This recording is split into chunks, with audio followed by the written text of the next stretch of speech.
Hello guys, LEGO Master Reviews here, and today I'm going to be reviewing the Ultimate Collector Series Venator-Class Republic Attack Cruiser. This is set 75367, has 5,374 pieces, and one of my most anticipated sets of the year. It is absolutely massive. It measures in at 43 inches long and is 13 inches tall, and the two minifigures included are Captain Rex and Admiral Yularen, and you also get a printed display plaque and another plaque with the 20th anniversary clone logo. That being said, let's jump right on into this. As far as the box art goes, on the front you get the Venator, and on the top you get the top of the Venator. The side has the nose of the Venator, and on the very back of the box you get art from the cloners, as well as the overview of kind of all the stuff you get in the set. You also get the 20th anniversary clone logo on the side and the dimensions of the set. Opening it up, you'll find two numbered boxes. Box number 1 has some great artwork there with the Jedi Starfighter, looks amazing, and box number 2 also has some great art detail with the Venator there. But unfortunately, it does look a little weird because it's not the flagship Venator that's actually included as like the main build, so I found that a little weird, but it's still really cool. As far as the instructions go, on the front you get the nose of the Venator, but continuing from there you get some information about LEGO VIP or Insiders now, but you also get to read about the Venator as well as just the LEGO set, pretty much anything you need to know about it, and feel free to pause and read up about it if you'd like.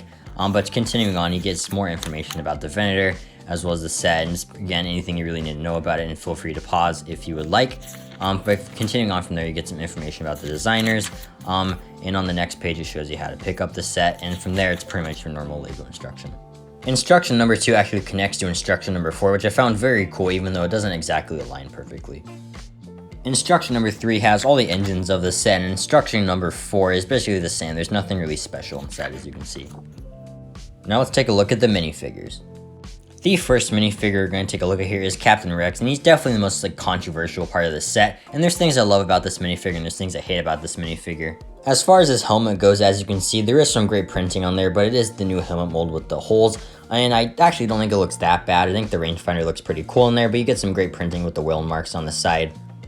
One thing I really love is the face print with the bandage from his inhibitor chip, and that just looks so cool. This is like one of the best clone face prints. It looks like Rex so much, but you also get a fabric shoulder pauldron, which covers up a lot of the arm printing, unfortunately, but I'm still glad we just got one piece of fabric. And on the other arm, though, you do get some great printing there with the buttons and the stripe, and that arm printing is just beautiful. The torso printing kind of has an oversized ammo pouch there, which is very unfortunate, but the legs are also printed with no fabric waist cape, which is very unfortunate, and I really wish LEGO would have added printing to the side, and I think they need to start doing that if they don't plan on adding fabric waist capes to clones in the near future. But other than that, he comes with two blasters, which look great, and overall, I don't hate this minifigure. I think he's actually one of the better minifigures of this year. The arm printing's beautiful, and Captain Rex is my second favorite Star Wars character, so I'm just happy we get a remake of him after a very long time, but I still wish he had a fabric waist cape, and I hope that LEGO can improve clones in the future. And the second minifigure of the set is Admiral Yularen. This is the second time we're ever getting him in LEGO form. This is his younger version, and it's actually pretty cool. And at first I didn't love how he's included in the set, but he is the voice of the Clone Wars, so it does make sense. But as you can see, he has two different face prints, one which is a little more upset, and the torso printing is also great there with the patches, as you can see. Really like that, and he also has dual molded legs, which I really like. I think that's definitely the kind of seals the detail on this minifigure. You just definitely needed that, so I'm glad LEGO went out of their way to add dual molding, and it's definitely necessary in a premium set like this. And overall, this is a really solid minifigure and a great one to add to my collection. As far as the display plaque goes, as you can see, you get room to place two minifigures there. I do wish it was built a little better. I wish it was maybe tiled off, so to make this look a little better than just a bunch of studs. I would have appreciated that, but still it doesn't look terrible, and the minifigures sit on there very nicely, as you can see. But continuing from there, you also get a really nice printed display plaque, kind of giving you all the information about the Venator, and feel free to pause that and read up about it if you'd like. Continuing on from there, though, as you can see, you get the Star Wars logo on top as well as the beautiful Venator printed on there. And the only other really problem I have with this thing is that there's that mold mark there, but still, it doesn't really take away from much. I think it looks great. You also get that really cool printed Clone Wars 20th anniversary right there. I really like the Phase 1 helmet on that. It just looks super, super cool. And on the back of this, as you can see, it's pretty simple. There's nothing really special. It's definitely meant to be looked at from the front. And overall, absolutely love this display plaque, and I'm glad LEGO's starting to print these. And now we're going to take a look at the Venator itself. This set is beautiful, so let's jump right on into this.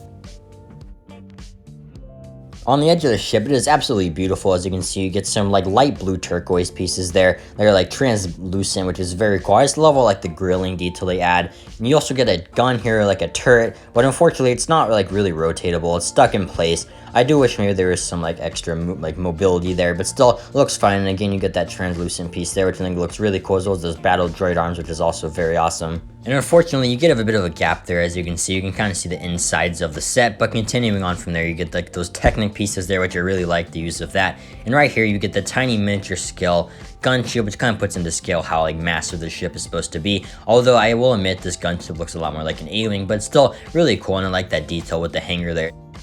Continuing on from there though, you also get lots more translucent pieces, which look great, and I just love all the grilling detail. And right there, as you can see, you get a bunch of tiny little turrets, which is very awesome. And on the back of the ship, I really like how well this is like tiled off, as you can see. But I also really like the giant engines, which we'll take a look at in a minute here. And overall, this side of the ship is awesome. And just above that on the panel, as you can see, there's lots more turrets. There's actually 4 on each side, which is really cool, and they are rotatable, which is something I really appreciate. I just love all the grill detail they added. It just looks amazing to me. And just overall, I just love the aesthetic, and it was really satisfying to build. You also get a really neat sticker here, as you can see, which looks awesome. And continuing on from there, you just get lots of great like striping detail, which I think is just really, really cool, as well as the giant red stripe in the middle. And then continuing, as you can see, the only really problem is that the sticker doesn't really match the same color gray.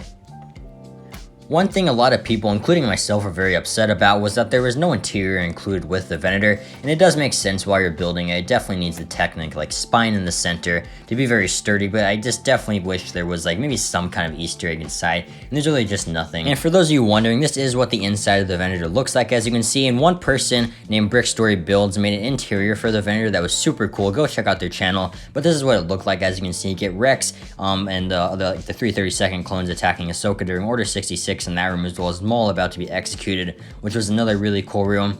And on this room is probably my personal favorite, which is like the medical bay with Rex getting his inhibitor chip removed. And they also added a hangar, as well as like other rooms like the engine room in like a mini scale form. And overall, it really makes me wish that LEGO added something more. And again, go check out Brickstory Builds. I'll leave a link to the video in the comments. As far as the other side of the Venator goes, it's pretty much identical. You get the 4 really cool cannons there, as you can see, and below that you also get the miniature cannons on the edge of the wing, which also looks very cool, as well as the like blue translucent pieces covered up by some grill pieces. And this is the main difference here with the closed up hangar with those pieces covering it, which looks really, really cool. I like the look of that, and I like how it's different from the other side. It makes it feel more unique, and just I just think it looks really cool personally. But continuing on from there, as you can see, there's lots more like great grilling detail, as well as those battle droid arms, and just you get another like cannon here and turret, which once again is not rotatable, unfortunately. But as you can see, it looks amazing, and it's really satisfying to put together when you're in the building process. And overall, I just really think it looks great when it's all said and done. And just above that, as you can see, you get a great sticker, which is very similar to the other side, as well as lots of great grilling detail and stripe detail, which is just very, very awesome. And below the set, as you can see, you get the stand for the set, which is very sturdy. It's definitely not going to fall apart. And unfortunately, for those of you that wanted to take like this piece off, it is attached to the actual main build of the set, so you're not going to be able to take those off. It's actually built into like the main structure of the Venator. But they're definitely sturdy. They're not going to like break apart. You can shake them a lot. They're just not going to break. But underneath that, just a surprising amount of detail on the Venator, as you can see. But unfortunately, it's very hard for me to show you. So I took an official shot from Lego.com, as you can see, and this is really like the best look you're going to get at the bottom of the Venator. Taking a look at the main bridge of the Venator, as you can see, I actually really like the look of this. I actually prefer the flagship Venator to the normal Venator. That might be a bit of a hot take, but I think the colors just pop a little more. But I do get why some people wanted it to be a normal Venator. But as you can see, you get a lot of like light blue like pieces inside, which looks great. And there's just supposed to be tiny rooms, and really puts into scale how big the Venator is really supposed to be. But you also get some great detailing here. And this piece does lift up. It kind of gives you a better look at that interior, but there's really nothing in there to look at. And it does get stuck in that piece above it. But continuing on from there, there's also some great like tiling detail on the back with some awesome like bricks used there. I really like the building techniques they use. And right there, you get a sticker to add a little bit of extra detail, which also looks really cool. And I think it really just definitely like isn't needed, but still I think it, like I said, it adds a little bit of extra detail. And there's also some really neat building techniques used on the very back of the Venator, as you can see, with these kind of like cheese slope pieces, which I really like the look of. The engines on this Venator are an absolute behemoth, as you can see, and it actually looks really cool. It's super accurate to the Venator, which I just really appreciate. And just the building techniques are just so cool. I think the engines just add a lot. Unfortunately, the engines do sag a little bit when they're like laid down flat, but they still look really awesome. The nose of the Venator is also very detailed, although it does look a bit unfinished with all the studs exposed, in my opinion. The top of the Venator also looks very cool, some great red detailing there, although I do wish a hanger was built in, and as you can see you also get some really cool stickers there. As far as picking up the Venator goes, it is very sturdy. It's not going to fall apart on you. It's made of Technic mostly on the inside, so it's very sturdy, and the instructions do tell you where to pick it up properly so it doesn't break. And for some comparisons, here is it next to the Ghost that released earlier this year, and as you can see, the Ghost seems like a really small set even though it's pretty massive. It's just the Venator is absolutely huge as you can see, and it makes the Ghost look super small. And here is the UCS Venator compared to the Spider Tank that released earlier this year, and as you can see the Spider Tank looks so small and it actually kind of looks like a droid's attacking the Venator, which is kind of funny. And here is the ATT compared to the Venator, and as you can see the ATT looks super small as well, and that's also a very massive set. It's just crazy how massive the Venator is. Here is the Venator compared next to a normal Luke Skywalker minifigure as well as Grogu, as you can see. And for the Black Series collectors out there, here it is compared next to a 6-inch figure. As you can see, it is just absolutely massive. And here is one last look at the Venator. As you can see, I mean, it's absolutely beautiful. This is one of my new favorite sets in my collection, as well as the biggest set in my collection now, even over the UCS Razor Crest.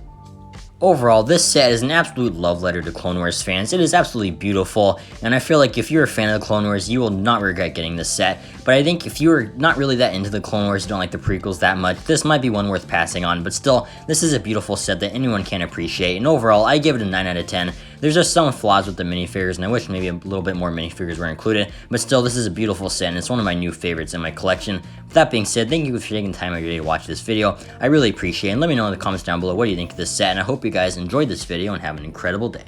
Bye.